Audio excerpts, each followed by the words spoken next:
cultural imperialism and globalization.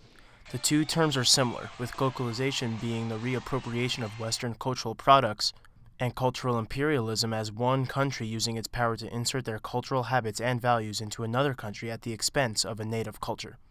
When one travels all over the world, you see American products and influences in foreign countries, whether it's restaurants, children's toys, or television shows.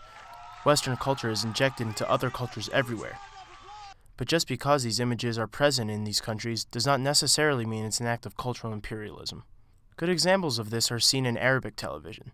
In 2005, the Middle East Broadcasting Corporation, or MBC, adapted the hit American cartoon sitcom The Simpsons and made it into Al-Shamshun. The show was carefully looked over and heavily edited in order to not disrespect or offend any Muslims. Some explicit language was taken out, and scenes where Homer Simpson, better known as Omar Shamshun, was holding beer or eating pork were completely omitted. Also, in scenes where characters were in a church, it is referred to as a mosque, and when the setting is in a bar, they call it a coffee house. Because of all the edits, the show did not succeed, and this is because there were no local themes or references that would have made the show appealing. There was no reappropriation of Western media.